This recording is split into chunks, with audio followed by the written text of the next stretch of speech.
নমস্কার, স্বাগত জানাই অগ্নিশিখার গল্প চ্যানেলে।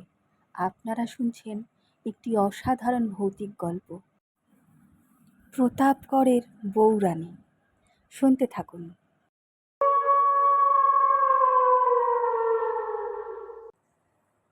মনে একরাশ লজ্জা, হতাশা, ভয় আর বিস্ময় নিয়ে ফিরে আসি নিজের ঘরে। কেন, ঠিক কী কারণে পিসি শাশুড়ির আমার প্রতি এত বিদ্বেষ তা আমার জানা নেই, কিন্তু এখন এই মুহূর্তে আমার সব থেকে বেশি চিন্তা হচ্ছে নিজের জন্য। কারণ এই বাড়িতে যে এক অসম্ভব অতি প্রাকৃত অপশক্তি ওত পেতে নিজের শিকারের অপেক্ষায় বসে রয়েছে তা আমি জানি, কিন্তু সেই অতি প্রাকৃতের প্রকৃত পরিচয় আবার ঠিক জানা নেই। আর না জানি ঠিক কোন দিক দিয়ে সে নিজের আক্রমণ শানাবে, ঠিক কোন কারণে স্বামী আমাকে নিজের থেকে দূরে থাকতে বললেন তাও আমার জানা। আচ্ছা, গত রাত যে অতি জাগতিকের উপস্থিতি আমি টের পেয়েছিলাম, তার সাথে কি এই সব ঘটনার কোনোভাবে কোনো যোগাযোগ আছে? আর বেশি ভাবতে পারি না, উঠে পড়ি। ভেজিয়ে রাখা দরজা খুলে বাইরে বেরিয়ে আসি পায়ে পায়ে। এক জায়গায় বসে থাকা আমার কোনো কালের অভ্যেস না। এ বাড়িতে নতুন বউ হয়ে এসেছি গতকাল, কিন্তু নতুন বউয়ের জন্য পালনীয় বা করণীয় কোনো প্রথাই যখন এ বাড়িতে মানা হবে না, পালন করা হবে না, তবে আমি বা শুধু শুধু নিজেকে লজ্জার অবগুণ্ঠনে আচ্ছাদিত করে রাখি কেন? অগ্নিসাক্ষী করে বিয়ে হয়ে যখন এসেই পড়েছি, তখন এই বাড়ি এখন আমারও। এটাই আমার স্বামী গৃহ। হ্যাঁ, দুদিন ধরে ঘটে চলা আধি ভৌতিক ঘটনাগুলো আমাকে যথেষ্ট ভীতত্রস্ত করেছে, কিন্তু তাই বলে পিছু হটব না, আর না ভয়ে পালিয়ে যাব। ছোট থেকেই মামির অত্যাচার, লাঞ্ছনা আর মামার নীরব অবহেলা সহ্য করে বড় হবার কারণেই সম্ভবত আমার মধ্যে এই জেদি একরোখা প্রবৃত্তির উৎপত্তি হয়েছে। এটা তো নিশ্চিত যে এরা কেউই আমাকে এ বাড়ির আনাচে কানাচের সাথে পরিচয় করাবে না, তাই সেই দায়িত্ব আমি নিজেই নিজের কাঁধে তুলে নিলাম। মানসিক চিন্তা থেকে বাঁচতেই হোক বা এই রহস্য বিজড়িত বাড়িটাকে কাছ থেকে জানার আগ্রহেই হোক, বেরিয়ে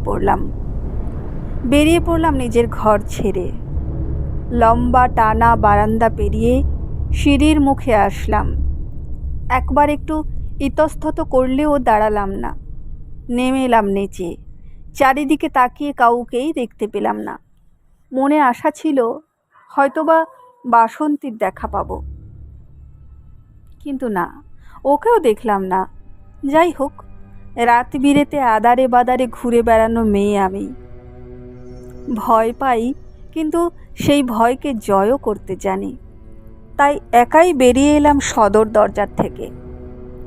এখন বেলা দুপুর, চারপাশে সোনালি রোদের আলো ঝিকমিক করছে। বাইরের প্রকৃতির হাস্যোজ্জ্বল রূপ দেখে বাড়ির ভিতরের আধি ভৌতিক অলৌকিক পরিস্থিতির কোনো মিল পাওয়া যায় না।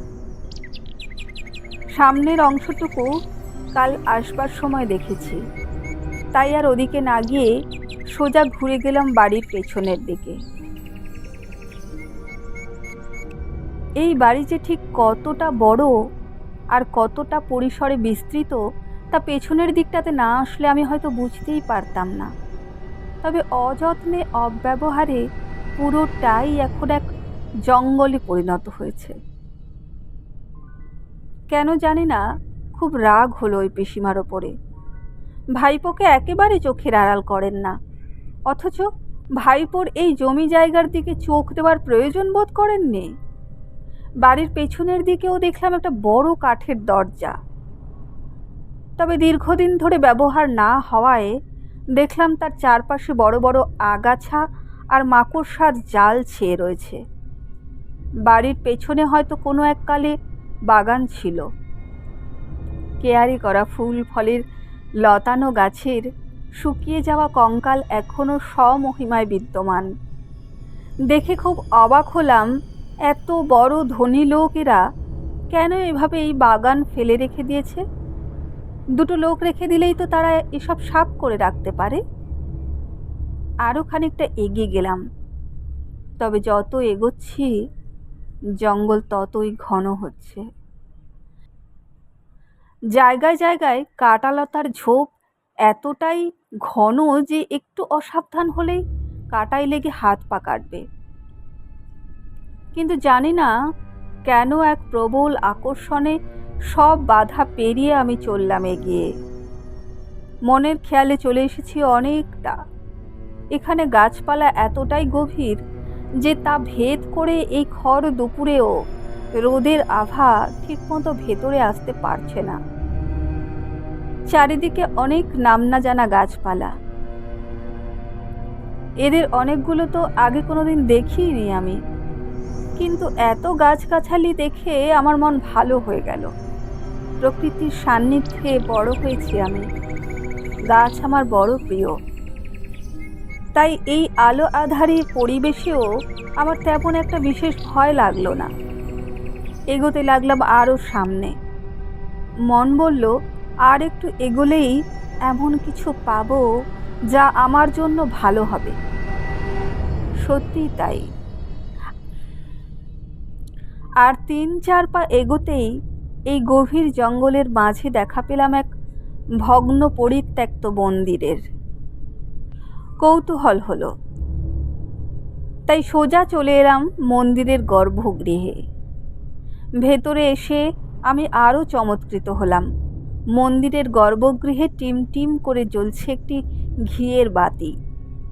তার আলোতে গর্ভগৃহটি সামান্য আলোকিত হয়ে আছে। সেই আলোতেই দেখলাম জনমানবহীন এই মন্দির কত পরিচ্ছন্ন। দেখে মনে হয় এখানে মনুষ্য সমাগম হয়। প্রতিদিন একে পরিষ্কারও করা হয়। কিন্তু এই গহীন অরণ্যে এমন ভগ্নপ্রায় মন্দিরে কে আসে উপাসনার জন্য? মা মহামায়ার ভয়ঙ্করী রূপ মাতা কালিকা এখানে মূর্তিরূপে বিদ্যমান।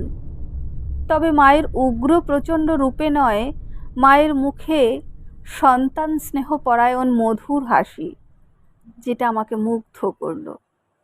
দুহাত জোর করে বসে পড়লাম মায়ের মূর্তির সামনে। এরপরেই যেটা ঘটল তা ভাষায় বর্ণনা করার সাধ্য আমার নেই। আমার চোখের সামনের দৃশ্যপট হঠাৎ করেই বদলে গেল। খুব স্পষ্ট নয়, ধোয়া ধোয়া আবরণে ঘোলা ঘোলা আবুছায়ার মতো সেই চলমান দৃশ্যপটে দেখলাম একজন সন্তান সম্ভবা নারীকে নিয়ে একজন শক্ত সমর্থ পুরুষ দৌড়াচ্ছেন। তাদের চোখে মুখের ফ্যাকাশে ভাব দেখে বোঝা যায় তারা যেন কারো ভয়ে পালাচ্ছে, যেন সাক্ষাৎ মৃত্যু তাদের পিছনে ধাওয়া করেছে। হঠাৎ হঠাৎ একটা মন্দিরের সামনে এসে নারীটি পড়ে গেলেন। তারপর সব বেদনা শুরু হয়েছে। সেই সাথে শুরু হয়েছে রক্তক্ষরণ। ব্যথাতে সর্বাঙ্গ কুঁকড়ে উঠেছে। সাথী পুরুষটি তাকে তোলার চেষ্টা করলেও স্ত্রীলোকটি উঠে দাঁড়াতে অক্ষম। উপায় না পেয়ে পুরুষটি পাঁজা কোলা করে তুলে দিলেন মহিলাটিকে। পরম মমতায় নিয়ে ঢুকলেন এই মন্দিরের ভেতর। মন্দিরের বাইরে তখন যেন কালো মেঘের ঘনঘটা, যেন কোনো এক অজ্ঞাত অশনি সংকেতকে বুকের মধ্যে নিয়ে প্রকৃতি মাতাও নেমেছেন ধ্বংসলীলায়। দেখলাম অশক্ত দুর্বল মৃত্যুর সাথে সংঘর্ষে রত নারীটির কপালে পুরুষটি এক গভীর স্নেহচুম্বন এঁকে দিয়ে বললেন, অনু, ছেলে মানুষই করো না, আমাকে যেতেই হবে তোমার জন্য, আমাদের সন্তানের সুরক্ষার জন্য। আমাকে যেতেই হবে, আমাকে যেতেই হবে অনু। আমি জানি এই মন্দিরে ওরা প্রবেশ করতে অক্ষম। কিন্তু এখান থেকে বাইরে বেরোনোর উপায় নেই। বাইরে সাক্ষাৎ মৃত্যু অপেক্ষা করছে। আমাদের দুজনের মধ্যে একজনের রক্ত পান না করে সে ফিরবে না। মরতে যখন হবেই তখন বীরের মতো মরব। আদি শক্তির দেয়া যে গুরু দায়িত্ব কাঁধে নিয়েছি, আজ তা পালনের দিন। না অনু, না, না, না, তুমি কেঁদো না, দুর্বল করো না আমাকে। আমার পরে এই সন্তানের রক্ষার দায় শুধু তোমার। আমি চলি অনু, আমি চলি। এতটুকু বলেই নারীর স্ফীত উদরে মমতা মাখা স্নেহচুম্বন দিয়ে সেই পুরুষ চলে গেলেন মন্দিরের বাইরে।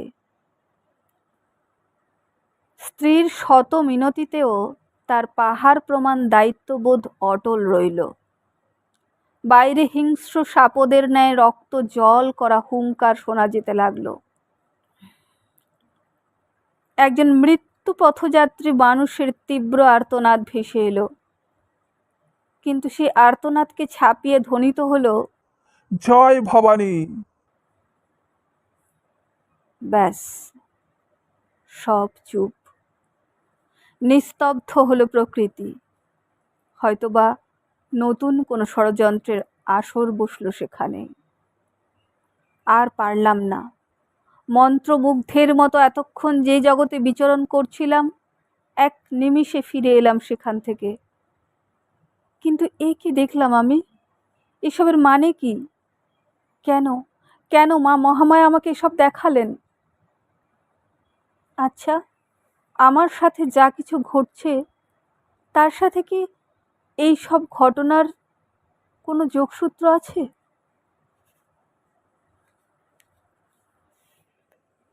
শেষ হলো প্রতাপগড়ের বৌরানীর 10তম পর্ব। খুব শীঘ্রই ফিরে আসছি পরবর্তী পর্ব নিয়ে।